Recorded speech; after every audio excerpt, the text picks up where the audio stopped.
या बाल्टी कुछ भी लेते हैं, मान लो ड्रम जैसा लिया आपने, इसके अंदर आपने वाटर ले लिया। ये हम आजकल करते हैं अपने घरों में, जनवरी फरवरी का महीना चल रहा है, लेकिन क्योंकि आप गीजर वगैरह सब घरों में है, पहले हम ऑन करते थे किश्तवाड़ में, हम लगाते थे बॉयलर। क्या लगाते थे? बॉयलर। मामूली बॉयलर है, बॉयलर की तार लगी हुई है। ये आपने देखो यहाँ पर, ये मेरे पास एक ड्रम है, ड्रम के बीच में मैंने सेंटर पे क्या लगा दिया? बॉयलर लगा दिया। अब आप नोट करोगे कि जो पानी है, अगर नलका यहाँ पर है, नलके से पानी चल रहा है, नीचे वाला पानी ठंडा होता है, ठीक है। अगर सही से बॉयलर लगाना है तो आपने बॉयलर हमेशा कहाँ डालना है? बिल्कुल नीचे बॉटम पर। उतारते हैं बॉयलर को नीचे, अब उतारा बॉयलर नीचे उतारा। अब मुझे बोलो, बॉयलर तो नीचे है, अब पहले हमने बॉयलर यहाँ पर रखा, अगर यहाँ पर रखा तो नीचे वाला पानी ठंडा था, खाली ऊपर वाला क्या था? गर्म था। जब से निकाले तो ऊपर से पता चले गर्म है। अब थोड़ा बीच में रखा तो देखा कि अभी भी आधा पानी ऊपर क्या है? गर्म, नीचे फिर ठंडा है। अब जब बिल्कुल बॉटम पे गिरा दिया, अब मुझे बोलो नीचे वाला पानी अब क्या गर्म होगा कि सर्द होगा, क्या होगा? अब नीचे वाला पानी का हॉट होगा कि कोल्ड होगा? हॉट होगा। ऊपर वाला पानी भी क्या हो जाएगा? ये भी गर्म होगा। क्यों? क्योंकि यहाँ एक फिनोमेनन लगेगा, इस फिनोमेनन को बोलते हैं कन्वेक्शन। देखो जैसे लोहे की रॉड में क्या हुआ कि हीट ट्रांसफर हुई from one atom to another atom, ऐसा पानी के केस में नहीं होता है। अगर पानी हम लोग ऊपर रखते, यहाँ बॉयलर रखते, तो नीचे वाला पानी भी गर्म होना चाहिए था, ऐसा नहीं होता है। पानी के केस में क्या होता है, लिक्विड और गैस में क्या होता है कि जो पानी गर्म हो गया, वार्म हो गया, उसका वजन हो गया कम, वो कहाँ चढ़ा? ऊपर। और जो ठंडा पानी वो कहाँ गया? नीचे। ये भी गर्म हो गया, ये भी कहाँ चढ़ा? ऊपर। इस तरीके से सारा का सारा पानी ड्रम का क्या हो गया? गर्म हो गया। लेकिन याद रहे कि यहाँ पर पानी ही ऊपर चढ़ता है, हीट ट्रांसफर नहीं होती है from one atom to another atom. यहाँ पानी ही क्या करता है? अपनी मूवमेंट करता है, गर्म होने के बाद पानी चढ़ता है ऊपर, ठंडा पानी आता है नीचे। अब इस फिनोमेनन कैसे दिखाओगे? मतलब क्या बोलोगे तो कैसे से बच्चे को दिखाएं? हम क्या करेंगे? हम एक फ्लास्क लेंगे, मान लेते हैं हम एक फ्लास्क लेंगे, कोनिकल फ्लास्क इसको बोलते हैं। इसके अंदर मैं जनाब क्या डालता हूँ? वाटर डालता हूँ। वाटर डालने के बाद क्या करता हूँ? इसमें मैं डालता हूँ KMnO4। KMnO4 बोलते हैं पोटेशियम परमैंगनेट। जिस तरह हमारे घरों में शुगर होता है, शुगर को बोलते हैं सुक्रोज। हमारे घरों में नमक होता है, साल्ट, उसको बोलते हैं सोडियम क्लोराइड। वैसे लेबोरेटरी में केमिकल है, उसको बोलते हैं KMnO4। ये हम हाई स्कूल से भी मंगा सकते हैं। अगर हम मिडिल स्कूल के टीचर हैं या प्राइमरी स्कूल के टीचर हैं, हम हाई स्कूल के थोड़ा मंगा सकते हैं। 2-3 दाने इसके, 4-5 दाने इसके। जब दोनों का मैं इस फ्लास्क में ये 2-3 क्रिस्टल इसके, एक सरा का सरा पानी कैसा हो जाएगा? पर्पल कलर का हो जाएगा। फिर क्या करता हूँ? मामूली में एक कैंडल जलाता हूँ। क्या जलाता हूँ? कैंडल। कैंडल जलाने पर क्या होता है? जब ये पानी गर्म हो जाएगा, आपको साफ दिखेगा, बच्चों को भी दिखेगा कि जो पर्पल कलर का पानी में चढ़ेगा ऊपर, ठीक है नहीं? और हमें पूरा दिखेगा गर्म पानी ऊपर चढ़ रहा है, ठंडा पानी कहाँ आ रहा है? नीचे। जब तक ना पूरा का पूरा पानी क्या हो जाएगा? गर्म हो जाएगा, ठीक है? तो इस एक्टिविटी से हम दिखा सकते हैं।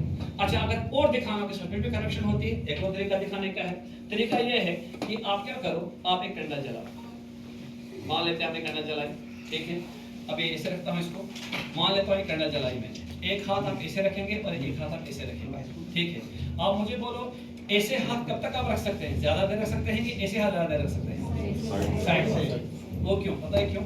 जब आपने मोमबत्ती ऐसे रखी, मतलब बच्चे को दिखाना है कन्वेक्शन कि सब कुछ में जो गर्म पानी है वो चढ़ता है ऊपर और ठंडा पानी आता है नीचे, ठीक है? वैसे हवा में भी सेम होता है, एयर में भी ऐसे ही। जो ही मैंने मोमबत्ती जलाई ना, तो जो ठंडी हवा थी वो क्या हो जाएगी? गर्म। जो सराउंडिंग है वो गर्म हवा कहाँ चढ़ेगी? ऊपर। तो बार बार किसके साथ टकराएगी? मेरे ऊपर वाले हाथ के साथ। अल्टीमेटली यहाँ पर हाथ रखना ज्यादा देर क्या हो जाएगा मेरे लिए? मुश्किल। बच्चे को सिंपल बोलेंगे, मोमबत्ती जलाएंगे, कुछ ही नहीं कर रहा, अब पानी लेना है, कुछ लेना है, मोमबत्ती एक ली, कैंडल एक ली, इसको जला दिया, हाथ यहाँ पर रखा। हालांकि काफी ऊपर भी रख सकते हो आप ये पाओगे कि ज्यादा देर नहीं रख पाओगे। वो क्यों? क्योंकि जो यहाँ हवा होगी इस मोमबत्ती की हीट से वो क्या हो जाएगी? गर्म। अल्टीमेटली गर्म हवा कहाँ चढ़ती है? ऊपर, बिल्कुल गर्म पानी की तरह। ये गर्म हवा बार बार टकराएगी मेरे पाम के साथ, अल्टीमेटली जल में बर्दाश्त नहीं कर पाऊंगा, मुझे हाथ करना पड़ेगा, साइड करना पड़ेगा। लेकिन ऐसे वाला हाथ जो है मैं रख सकता हूँ, क्यों? क्योंकि हीट यहाँ ट्रांसफर नहीं हो रही। मैंने क्या बोला था? गर्म हवा होने के बाद कहाँ जाएगी? ऊपर के लिए, अपवर्ड डायरेक्शन में, ना कि साइड वाइज चलेगी। लिहाजा साइड वाला हाथ हम गंटू रख सकते हैं। कोई बोलेगा दिन भर ऐसे हम हाथ रख सकते हैं, लेकिन ऐसे हाथ में रख पाएंगे। इससे भी तो प्रूव हो रहा है सब कुछ में कि जब हम हीट कोई मतलब कैंडल ऑन करते हैं या लैंप ऑन करते हैं, जो सराउंडिंग वाली एयर है वो वार्म हो जाती है, और वार्म एयर का वेट कम हो जाता है, कहाँ चढ़ती है? ऊपर। तो अल्टीमेटली वही तो वजह है कि हम हाथ ज्यादा देर यहाँ पर रख नहीं सकते। तो इससे भी क्या प्रूव हो जाएगा कि सचमुच में हीट जो है हीट ट्रांसफर होती है। और कैसे होती है? मतलब कन्वेक्शन की वजह से। जैसे मैंने बोला पहले कंडक्शन, कंडक्शन में क्या होता है? मैंने एक लोहे के रॉड ली, मैंने बोला कि वहाँ from one atom to another atom heat transfer हो रही है। तो एक्टिविटी हम दिखा सकते हैं बच्चों को। कुछ ही नहीं करना था, आपने एक आयरन रॉड लेनी थी, उसमें बेस लगा देना था, और इस बार कनेक्शन दिखाना है तो क्या दिखाना है, मैंने बोला फ्लास्क लो, KMnO4 के क्रिस्टल डालो इसमें, आप देखोगे पानी आपको मूव करता हुआ दिखाई देगा। आप मुझे बोला यहाँ KMnO4 क्यों डाला, खाली पानी से क्यों नहीं दिखाया, क्योंकि KMnO4 डालने का पानी में कलर आ जाएगा, रंग आ जाएगा, ठीक है ना, और कलर पानी आपको मुंह करता हुआ दिखाई देगा। ऐसे सारा पानी एक जैसा था, बगैर रंग के तो कैसे पता चलता कौन पानी ऊपर चढ़ रहा है कौन नीचे आ रहा है, ठीक है। तो यहाँ मोमबत्ती की मदद से आप दिखा सकते हैं कि सर्किट में एयर वार्म हो रही है और कहाँ जा रही है, ऊपर के लिए, वो भी क्या है, कंडक्शन। तो पहला तरीका है हीट ट्रांसफर होने का, कंडक्शन, अगला है कन्वेक्शन। तीसरा एक और तरीका है वो है रेडिएशन। ये रेडिएशन तो बिल्कुल सिंपल है। आप मुझे बोलो जब हम धूप में बैठते हैं कि हम खुद को गर्म किए नहीं करते हैं, जो सन हमारे पास है ना, सन को कहा जाता है अल्टीमेट सोर्स ऑफ एनर्जी। देखो हमारे घरों में कितने बल्ब लगे हुए हैं, ठीक है, यहाँ इस कमरे में कितने बल्ब लगे हुए हैं, लेकिन ऊपर वाले ने एक ही बल्ब बनाया सन, ठीक है, पूरी दुनिया को रोशनी दे रहा है इससे, तमाम दुनिया की कंट्रीज इसी से लाइट ले रही है। लेकिन मैं आपको बोलता चलो, जितनी हमें यूनिवर्स दिखती है, कहते हैं कि हमें तो एक सन दिखता है, क्यों, क्योंकि हमारे सोलर सिस्टम में एक सन है, इसके अराउंड हमारे प्लैनेट रिवॉल्व करते हैं। जिस प्लैनेट पर हम रहते हैं उसका नाम अर्थ है, ये भी रिवॉल्व कर रही है इसी सन के अराउंड। हकीकत में यूनिवर्स में ऐसे पता नहीं कितने सन है, ऐसे पता नहीं कितने सन है, और ऐसे पता नहीं कितने सोलर सिस्टम है, लेकिन उनके बारे में पता ही नहीं। अभी साइंस हम इतने एडवांस होने के बावजूद भी इतने एडवांस नहीं है कि हम बोल सकते हैं कितने सन है, ठीक है, और कहाँ कहाँ क्या क्या सोलर सिस्टम है हमें पता ही नहीं। हमें खाली अपने सोलर सिस्टम का भी तो पता चला है, ठीक है। तो सन जो है, सन के पास 3 किस्म की रेडिएशन होती है। एक को बोलते हैं IR रेज, यानी कि इंफ्रारेड रेज।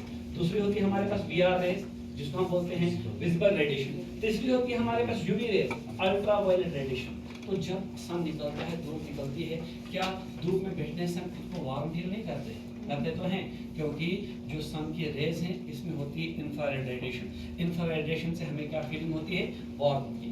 जो दूसरी है विजिबल रेज, विजिबल रेज किसमें हेल्प करती है, ये हमें देखने में हेल्प करती है। जब धूप निकलती है हमें दिखाई नहीं देता है, ठीक है। ये आपने सुना होगा कि इंसान की आंखें बिल्कुल ठीक भी क्यों ना हो, लेकिन सोर्स ऑफ लाइट होना बहुत जरूरी है। हम अपने घरों में देखते हैं जब रात को लाइट चली जाती है, मान लो इन्वर्टर पे बैठ गया, घर में टॉर्च भी नहीं है, कैंडल भी नहीं है, हम अपने ही घर में दीवार पकड़ कर चलते हैं, ऐसा लगता है जंगल में चल रहे हैं। वो क्यों, हालांकि हमारी आंखें बिल्कुल ठीक भी हैं, लेकिन लाइट के बगैर एक आंखों वाला आदमी भी अंधा ही है, ठीक है, क्योंकि देखने के लिए लाइट बहुत जरूरी है।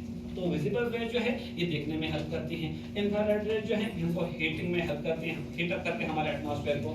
जो यूवी रेज हैं ये सबसे खतरनाक रेज है, ये जमीन तक पहुंचती नहीं है। इनको हमारे हवा में एक लेयर है, उसको बोलते हैं ओजोन लेयर। पढ़ाते हैं आप स्कूलों में, अक्सर ओजोन पे सवाल आता है, क्लास 10th में, 11th में, 12th में, 8th 9th में भी आ सकता है। ओजोन होल क्या होता है, ये एक लेयर है स्ट्रेटोस्फीयर में, उसको ओजोन लेयर कहते हैं। O3 O2 बोलते हैं ऑक्सीजन को, O3 बोलते हैं ओजोन को। ये अल्ट्रावायलेट रेज को ऊपर आसमान में ही अब्सॉर्ब करती है। अगर ये रेज जमीन तक पहुंचे, कहते हैं अगर इंसानों पे गिरेगी, इंसानों में स्किन कैंसर हो जाएगा। अगर प्लांट्स पे गिरे, प्लांट हमारे डैमेज हो जाएगी। यहाँ तक कि जो हमारे हिस्टोरिकल मॉन्यूमेंट, ताजमहल है, बाकी जितने भी लाल किला वगैरह है, अगर उन पे पड़ी, उनकी दीवारें क्या हो जाएंगी, खराब हो जाएंगी, सड़ जाएंगी, गिर जाएंगी दीवारें। तो अल्ट्रावायलेट रेज को ऊपर लाने का सिस्टम रखा है कि स्ट्रेटोस्फीयर एक लेयर है, ओजोन लेयर है, उसको ऊपर अब्सॉर्ब करती है। अब मैंने ये क्यों बोला, मैंने यहाँ पर बोला कि यहाँ पर भी हीट ट्रांसफर होती है। देखो सन कितना दूर हमसे है, वहां तक हम पहुंच ही नहीं सकते, ना आज तक कोई सैटेलाइट पहुंचा है, ना कोई आज तक कोई एस्ट्रोनॉट वहां गया है, जा भी नहीं सकता है, वहां चलना है क्या।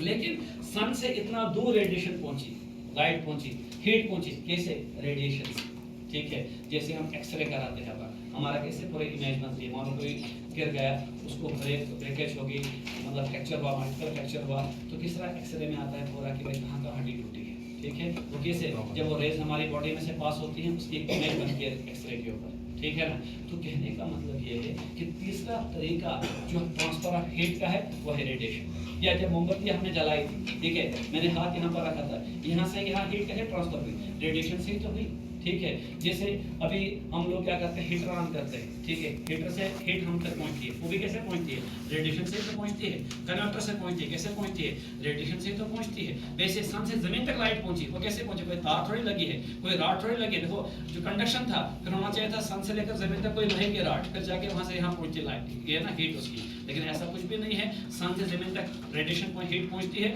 और पहुंचती है रेडिएशन के जरिए।